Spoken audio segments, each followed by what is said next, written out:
començar esta presentació amb la pregunta de la societat necessitem de l'humor?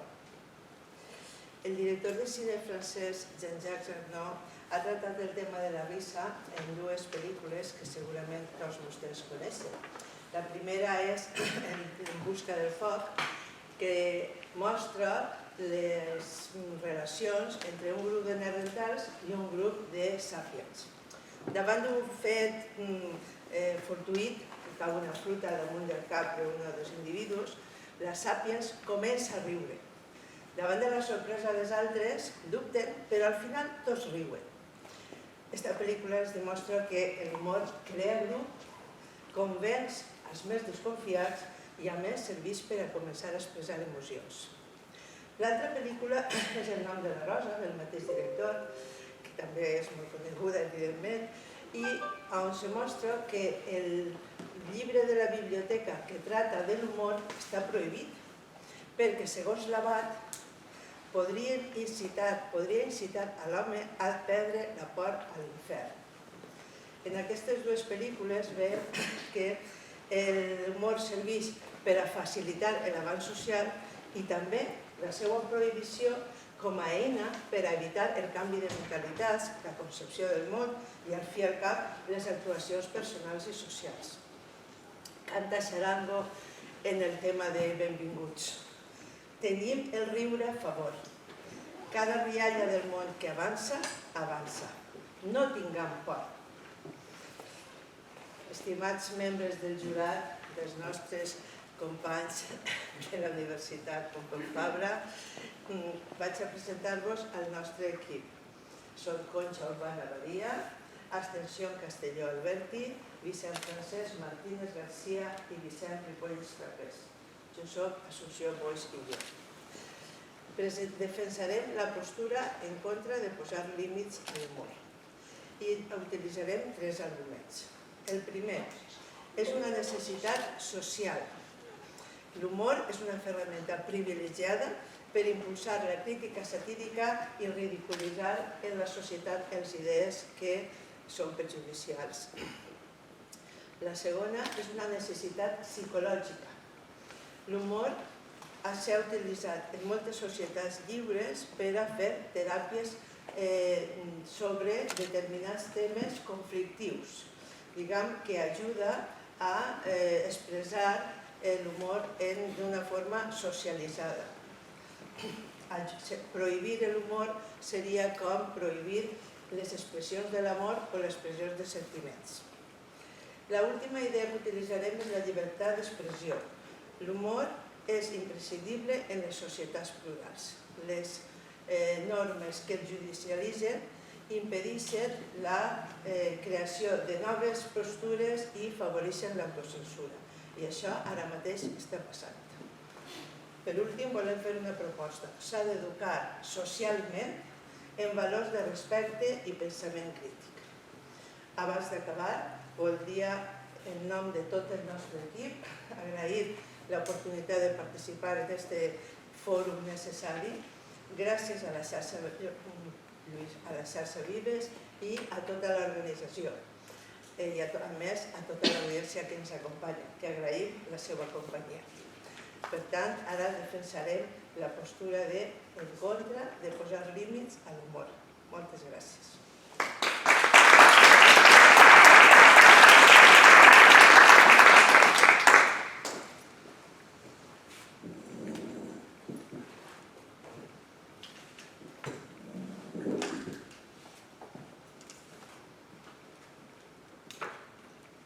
Bon dia, soc l'Helena i en representació de la Universitat Pompeu Fabra vinc a demostrar-vos que, en efecte, l'humor sí té límits.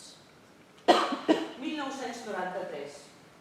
Una ràdio d'un país africà retransmet la següent broma. Un home que es troba malament va ser diagnosticat amb tutsitis. Quan el pacient va preguntar com es podia curar, el metge li va prescriure que havia de matar els tots tutsis. 1994. El poble tutsi pateix un genocidi a Ruanda, deixant 800.000 morts. Aquesta emissora, sí, era, que estem veient aquí, l'emissora a la ràdio de les Colines, que posteriorment va ser condemnada per Tribunal Penal Internacional per promoure el genocidi. Malgrat ser una il·lustració extrema dels límits de l'humor, aquest exemple mostra que va dir Umberto Eco que l'humor és un instrument per deshumanitzar i deslegitimar l'altre dins d'una estratègia autoritària. És a dir, l'humor és una causa necessària, encara que no és una causa suficient, sempre presenta la vulneració dels drets. Tant la intencionalitat de l'humor com l'objectiu se'ns oculta. El vell de la sospita ens impedeix discernir sobre l'humor s'ofendrà el sector o no. Per aquest motiu, perquè ens és possible evitar les conseqüències indesitjables, és desitjable evitar ofendre i violentar l'altre, establir quirúrgiques mesures, limitacions, seguint el criteri de proporcionalitat, necessitat i idoneïtat. Som amants de l'humor. Creiem en la seva funció catàrtica i reconeixem la seva aportació a la felicitat individual. Ens agrada i no tenim cap problema amb l'humor negre, verd, groc, de tots colors. Precisament per això, per evitar que ens censuri arbitràriament l'humor amb el pretext que ho fem, creiem que l'humor té límits. El genocidi ruandès es queda lluny. Per a la nostra realitat, segurament també de vostès, l'humor s'utilitza perversament, per avançar en la vulneració dels drets en casos de bullying, en casos de mobbing, en assetjament laboral. Definim humor com la fa la Societat Internacional sobre Estudis de l'Humor. L'humor és una forma de comunicació, com va dir Aristòtil, que descobreix el costat còmic de la realitat amb la finalitat d'entretenir, gestionar l'estrès, fomentar la unió social i millorar el benestar cognitiu i emocional individual. D'acord amb aquesta definició, els límits de l'humor són una falla d'aquesta forma de comunicació, ja sigui perquè no s'entretengui, no fomenti la unió social o no millori l'estrès i la salut mental. Classifiquem aquests límits en dues categories. Els límits descriptius, on la comunicació no s'ha satisfet a causa d'un idioma diferent, en diferències generacionals, de manca de context, d'impediments físics i fisiològics o a causa de les diferències culturals. El nostre primer i el segon argument de la protecció i d'avenç estaran basats en aquests límits. Els límits normatius, on la comunicació no s'ha complert, perquè no només no genera felicitat, sinó provoca una ofensa, així traspassant la moral i ètica. Moltes gràcies i m'agradaria dir un acudit. Чтоб город стал еще нарядней, мы свеклой кормим голубей. Gracias.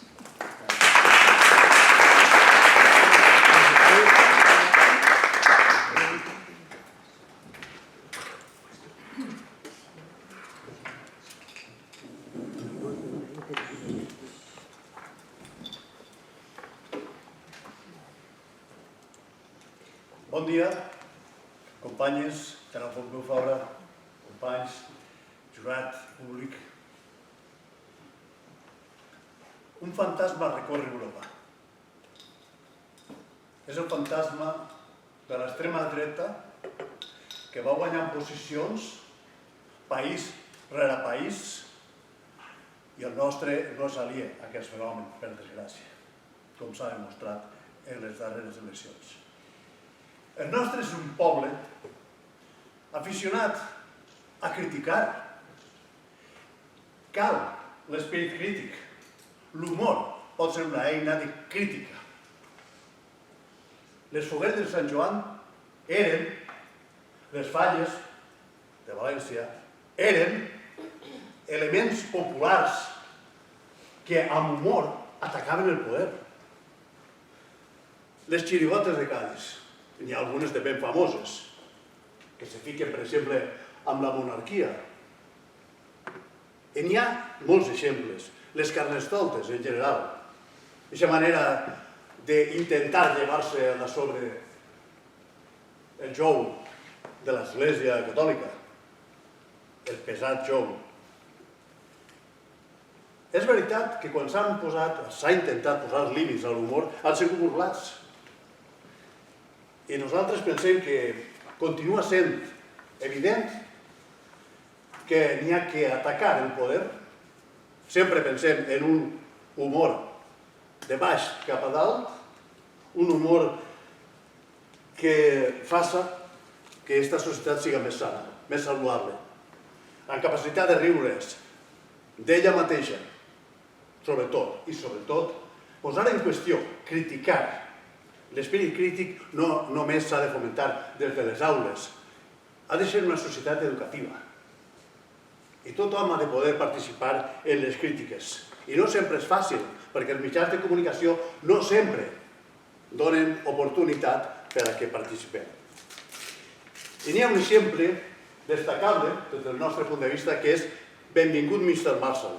En plena dictadura franquista, amb uns límits evidents de la censura, Berlanga i el seu equip van aconseguir criticar, posar en evidència, destacar el retras d'aquella societat que necessitava, una altra cosa que destacava era la necessitat del règim de la dependència respecte als Estats Units, el folclorisme andalús, el folclorisme que ara, quan s'ha volgut atacar des de la TV3, des del programa de Toni Miró, s'ha vist que resulta dolorós per a algunes persones. I és que el dolor o l'ofensa, això no ha de ser un límit, pensem. El límit, en tot cas, estaria en el delicte. N'hi ha molts exemples. Està Polònia, que pot desaparèixer. Ara, Polònia no, Polònia encara està ahí. Me referia a l'altra revista, que ara no me ve al cap, però me vindrà. Esta vaya semanita, l'intermedio, està passant. I ara mateix veiem com una força bastant forta, que són els advocats cristians, estan a la guait, volent posar límits, i utilitzen els tribunals, i estan a tota hora posant demandes. Algunes van endavant, altres no. Per tant, també ahir veiem com moltes vegades són criteris que no se corresponen en l'article 20 de la Constitució, sinó que són criteris molt particulars, de tribunals molt particulars, els que determinen cap a on cau. Si cau cap a l'àrea de l'ofensa, la burla o el delicte d'odi. Aquest tema està ahí, tornarem sobre ell, però volem destacar també la necessitat psicològica. Està el tema de la salut mental sobre la taula. Després de la Covid jo crec que és evident que cal parlar d'aquest tema.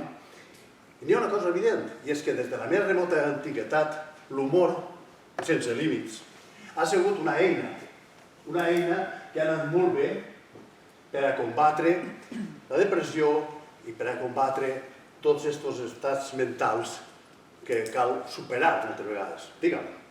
I si aquest humor, vull dir, ofèn a la persona i altera la seva salut mental, Efectivament. no podria ser un motiu per limitar l'humor? Efectivament. Sempre estem en una línia molt delicada entre dos béns. El bé de la llibertat d'expressió i l'altre bé, que és preservar a les persones sempre. Ahí és on tindrem que afinar molt. Estem d'acord amb això. També, abans, dia la companya que ha fet la presentació, que n'hi ha molts tipus d'humor, i és que és evident que davant de la quantitat enorme de sensibilitats que n'hi ha, és molt difícil que anirem a posar límits. Seria necessari, quizás, un gran germà, algú que ens vigilara, tipus orwellià? Jo crec que no. Jo crec que seria terrible un món com el que dibuixa Orwell en la seva obra o en les seues obres. La neuròloga... Perdó, continuaré després.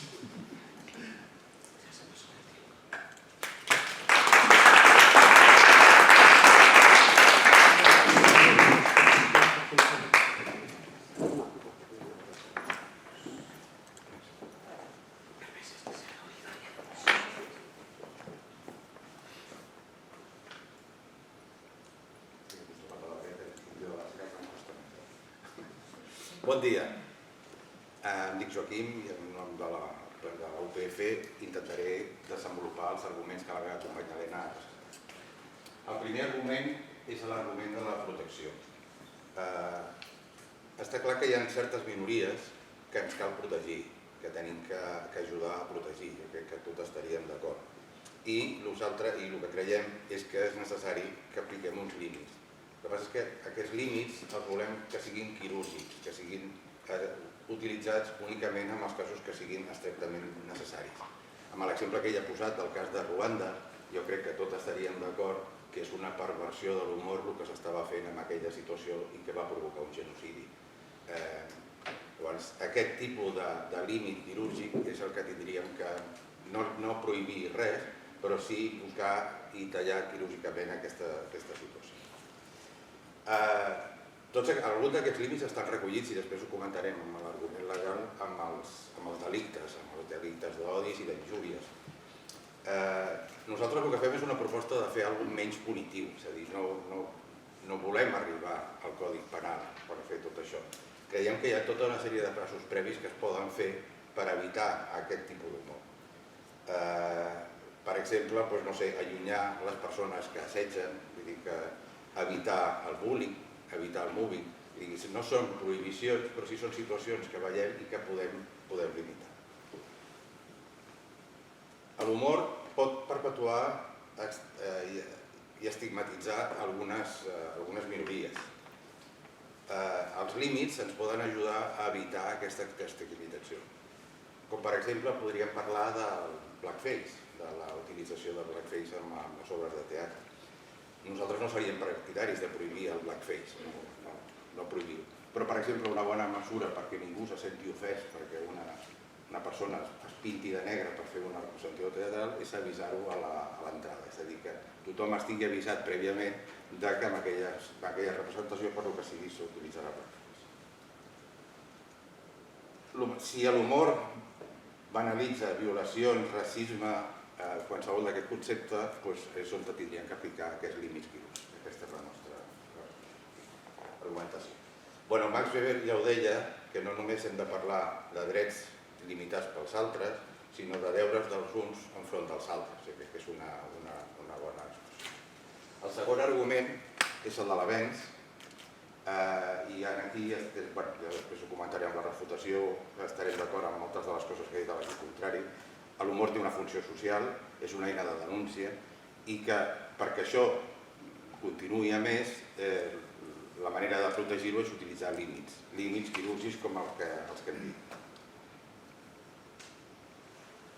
Justament aquests límits, i ara explicaré alguna proposta que fem en aquest sentit, el que pretenen és evitar una cosa que han comentat els companys sobre l'arbitrarietat dels jutges, és a dir, si podem posar aquests límits una mica previs a l'actuació dels jutges, podrem evitar.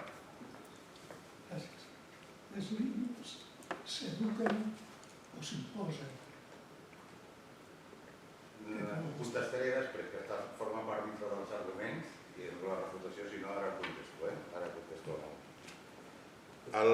Frente a aquesta situació que puguin haver límits arbitraris, la nostra proposta és posar aquests autolímits, límits que ens permetin aplicar. Hem d'ensenyar a posar aquests límits i no imposar-los. Una proposta, per exemple, que ens sembla molt adient seria una institució de l'humor creada al Canadà i que d'alguna manera forma els humoristes de Netflix a utilitzar un humor responsable. Creiem que això a més fomenta la creativitat, o sigui, no posa límits, sinó que fomenta la creativitat per evitar estereotips que es puguin estar utilitzant. El tercer argument seria l'argument legal. La llei actual ja estableix una sèrie de límits, no diem si estem a favor o en contra, sinó que els estableixen i estan en forma de llibertat d'expressió. Llavors no diem si calen o no calen, el que diem és que estan allà. Tenim, per exemple, el títol 10 del Codi Penal, que protegeix l'honor, l'article 208 del Codi Penal, que protegeix les injúries, l'article 510, que protegeix de l'odi. Hi ha tractats internacionals que anteposen els drets de llibertat d'expressió front a les llibertats d'ofendre, com l'article 19.3 de la Declaració de l'ONU o l'article 10 de la Convenció Europea. És a dir, que aquestes lleis existeixen, aquests límits hi són, no hem dit si volem o no volem, sinó que hi són. I finalment hi ha una cosa que no ha sortit, finalment hi ha una cosa que no ha sortit, que és la diferència. Hi ha un límit de l'humor que clarament és la diferència, perquè estem en entorns diferents, entorns socials diferents, tenim diferents codis, diferents idiomes, i hi ha algunes coses, com per exemple això, que és un humor que a Catalunya està bé ben vist, però per exemple això a Rússia és ofensiu. Qualsevol tema escatològic seria ofensiu. La meva Helena, la companya Helena, ha fet al final de la introducció un acudit, no s'ha rigut ningú, estava fet en rus, el qual demostra que l'humor té un límit, que és l'idioma. És a dir, l'humor pot ser un acudit molt graciós, però ningú l'ha entès perquè l'idioma no era l'adequat. Crec que això és un punt important i després quan entrem en la refutació ho parlarem una mica més en detall d'aquestes diferències i dels punts en comú amb vosaltres i contestaré la pregunta que m'hi deixat. Moltes gràcies.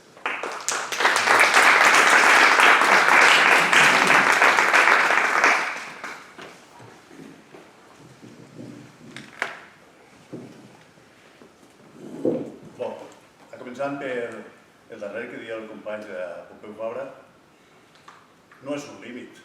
El caganer ha traspassat de ben lluny els límits del que pugui ser Catalunya. I ara mateixa jo crec que és una manera també d'expandir un sentit de l'humor molt particular i, per què no, des del particularisme s'alcança la universalitat.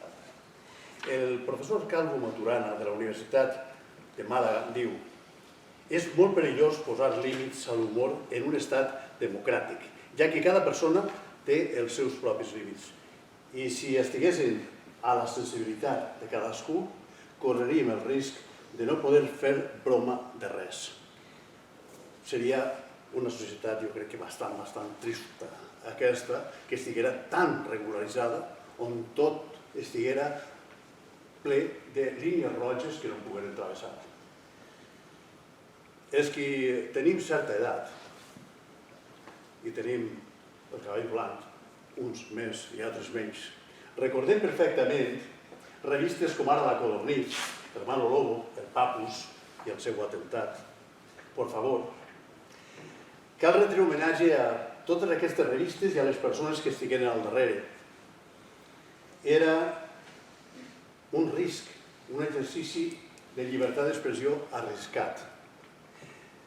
I en canvi anaven obrint camí, anaven alcançant parcel·les de llibertat. Ara mateixa tenim la Constitució i la Constitució efectivament ens marca, pel que fa a la llibertat d'expressió, uns límits en el seu article 20. I, naturalment, es presta a interpretacions. Tots i totes veiem com ara mateix hi ha recursos davant de la justícia europea, inclús hi ha persones que han hagut d'exiliar-se d'Espanya i no s'han exiliat, bueno, sí, alguns s'han exiliat del Golf Pèrsic, però no és el cas. Estan en altres països europeus. I és que, efectivament, és molt difícil posar-se d'acord els tribunals mateixos i veure què és una ofensa, què és un delicte. És un terreny perillós. És un terreny que, a més, abans volia fer referència a la revista Mongòlia, és un terreny en el qual les multes milionàries poden arribar a fer tancar aquesta revista, posar límits a la llibertat d'expressió, en aquest cas, en l'humor. Ficar límits al que cadascú entén per humor és realment perillosíssim, com estem veient, perquè, a més, va implícit un altre aspecte, i és que, sense voler o volent-ho, caiguen els humoristes en l'autocensura, una cosa que també coneixem. Digue'm. Donat que l'humor pot ofendre, estaria el dret a ofendre per sobre del dret a no ser ofès? Perdó, el dret a no ser? El dret a ofendre, perquè si no hi ha límits pot ofendre, a no ser ofès d'una persona, vull dir... Molt bona pregunta. El límit és, com he dit abans, una línia molt fina. I jo crec que convé reforçar un aspecte, i és que no siguem fàcilment ofensibles, si se val l'expressió. Que tinguem aquesta capacitat per a respondre amb més humor. Que siguem resilients, que no qualsevol coseta ja ens faci una marca en la pell. No tinguem la pell tan fina. I, efectivament, arribat el cas, els tribunals, en tot el risc que tenen els tribunals en aquest país, que determinen.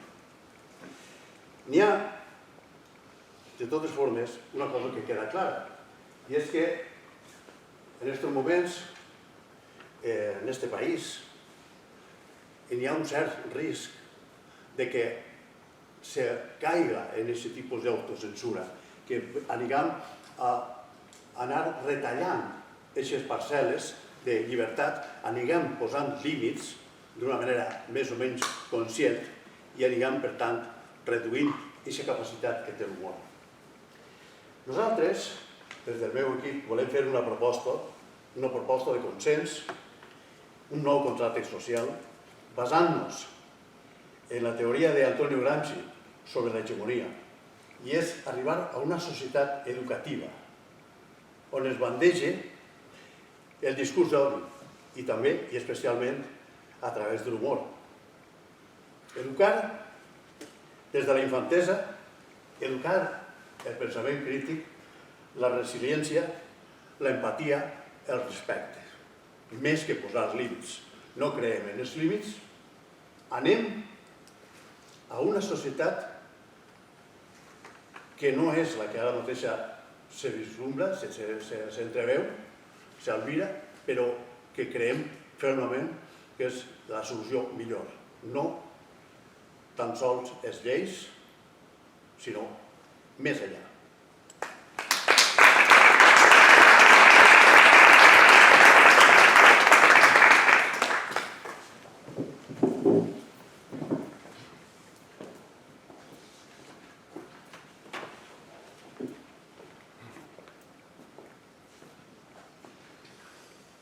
Bueno, bon dia de nou. Intentaré refutar els arguments de l'equip contrarit. En aquest cas, jo diria que no sé fer refutar, donar la raó a moltes coses, el que passa és que li afegiria matisos a cada una d'elles. Jo crec que, per exemple, el tema de la importància i la rellevància de l'humor crític ho hem reconegut també en la nostra argumentació, o sigui que estaríem d'acord amb que el valor de l'humor crític és algo a preservar. La diferència que fem nosaltres és dir perquè això pugui funcionar, perquè no es passi de la ratlla, perquè no vagi a una situació límit, com és el cas de Ruanda, que entenem que és un cas límit, doncs val la pena avançar-se, fer algun tipus d'avenç, posar alguna limitació prèvia que ens eviti que això es produeixi. Llavors, estem d'acord, funció crítica, la necessitat psicològica, jo crec que quasi tots els arguments que heu comentat els hem tractat nosaltres també, i l'única diferència és que estem posant un límit quan hi ha una utilització perversa de tot això amb una finalitat dolenta, i jo crec que el cas holandès és un exemple claríssim d'una perversió en la utilització de tot això. Amb la qual cosa, jo diria que el que heu plantejat amb la censura a l'humor crític el refutem amb el nostre argument de l'avenç, és a dir, està inclòs amb el nostre argument de l'avenç, amb el que intentem posar autolimitant-se per arribar a això. Nosaltres fèiem la proposta d'aquest de l'avenç, i jo crec que això del Canadà pot ser una bona idea, una espècie d'institut deontològic que marqui una mica els límits, és a dir, no esperar els tribunals que posin els límits, sinó que sigui un institut que posi els límits. Escoltar-vos a vostè em pregunte, i quin vigilant? I què humor té ser vigilant? En aquest cas, amb aquesta proposta no hi ha vigilant. Al final el vigilant últim és el Codi Penal, nosaltres també ho hem reconegut, és a dir, està el Codi Penal que defensarà contra les ofenses o el que es pretengui. Aquest barrera anterior que nosaltres diem de límits quirúrgics no és ben bé un vigilant, sinó que és, diguéssim, l'exemple del Canadà, un institut que marqui una mica quines són les línies mestres que té que seguir l'humor, com existeix el Codi Deontològic de periodistes o existeix el Codi Deontològic. És a dir, establir una manera de fer que no arribi en el Codi Penal però que d'alguna manera empari la funció dels humoristes.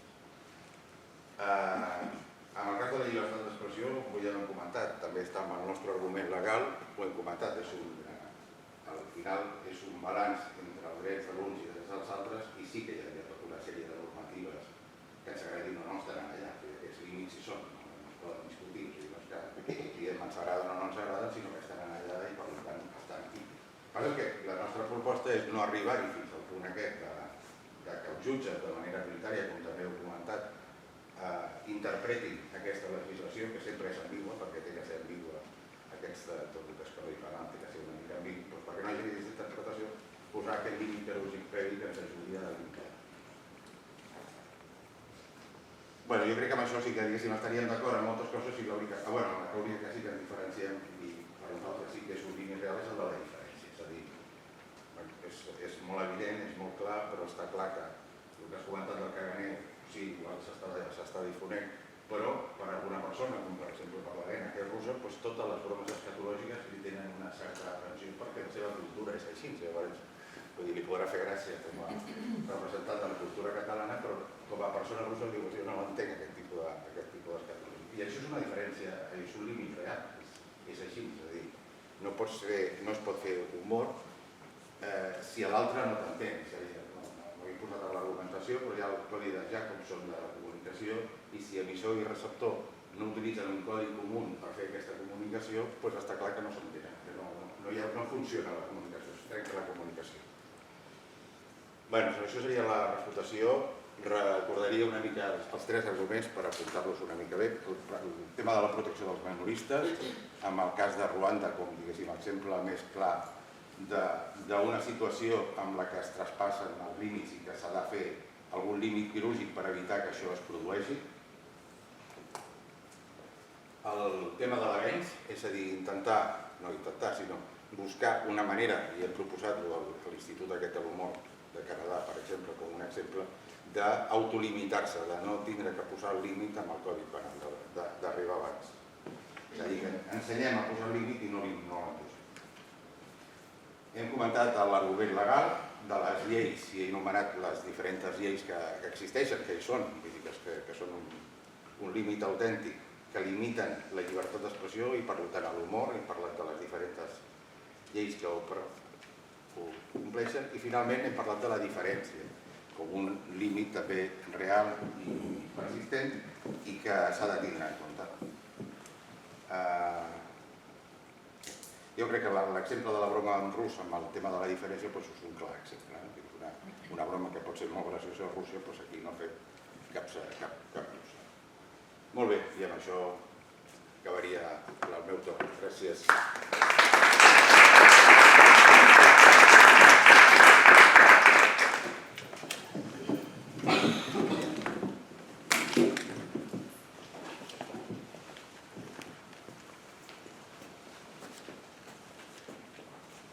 Bon dia.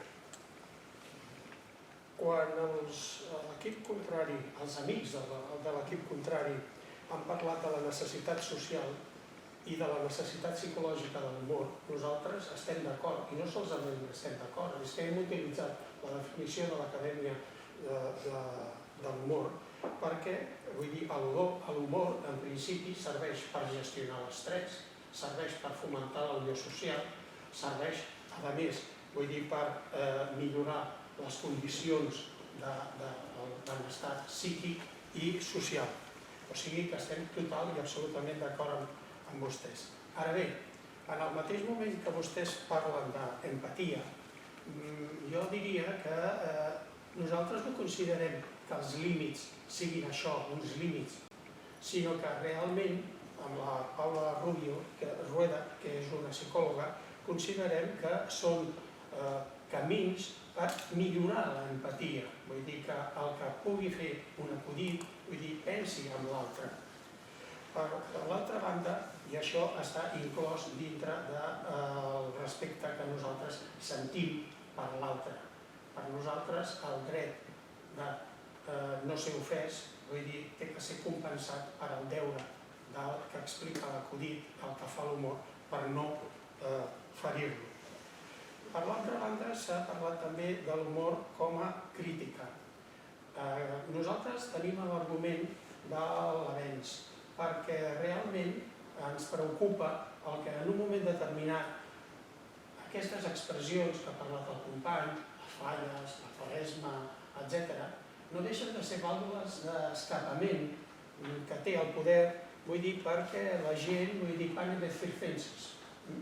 I aleshores això ens preocupa, que la gent pensi que un cop a l'any, vull dir, fa una petita broma, fa un acudit, vull dir, es carrega aquí, això, però la realitat és que després, quan va més enllà, vull dir, és quan apareix, diguem-ne, la censura per part dels poderosos.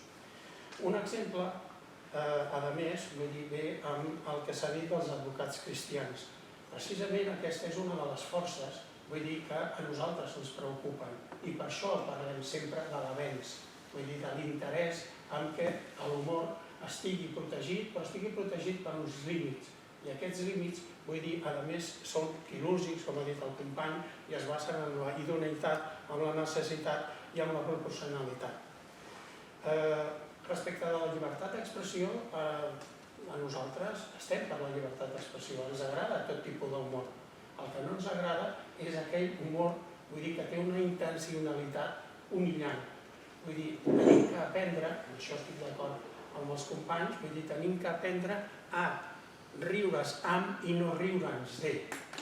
I finalment, parlant del nou contracte social, jo diria que és molt important fer un nou contracte social i no deixar-ho tot en mans de la lectura de la Constitució per part d'uns quants jutges.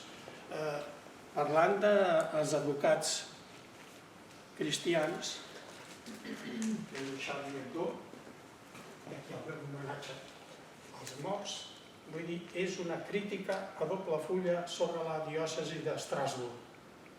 No hi ha hagut cap resposta, perquè quan l'humor es basa i denuncia la realitat, vull dir, no és humor, és una eina d'avançament. I aquí, això, en aquest moment, no és possible perquè no hi ha cultura. Amb això estic totalment d'acord. Gràcies.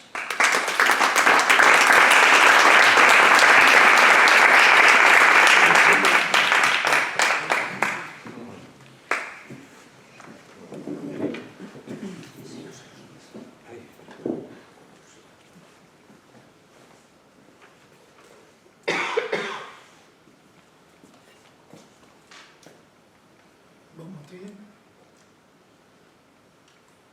estimat jurat, estimats companys, companya, estimat públic.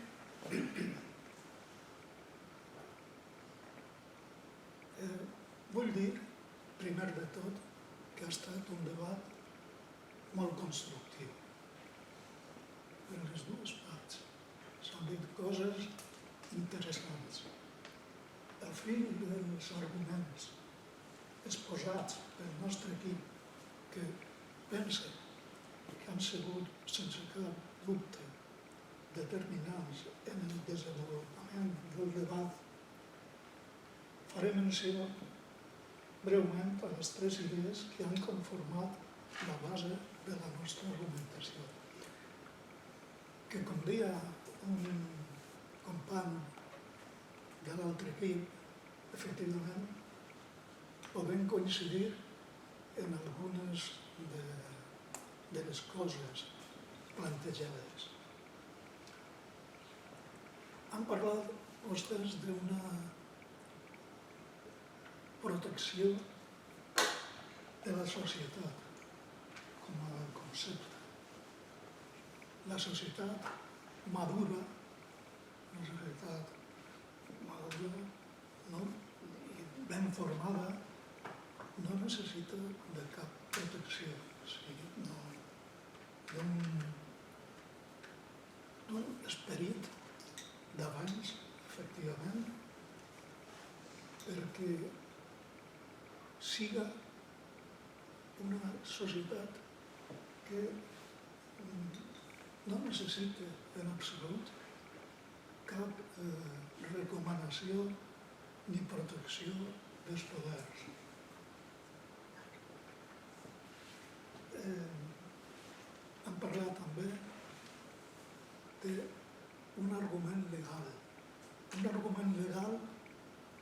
molts riscos, perquè la línia entre el que és la llibertat d'expressió sancionable i no sancionable és molt fina, és molt difusa, i les interpretacions de la justícia respecte a on estan o poden estar els límits de l'humor són, torno a dir, molt difusos. I això és un risc. Creiem que l'humor té que ser, i ho ha sigut, a través del temps, una eina per fer avançar a la societat. I els nostres arguments, necessitat social.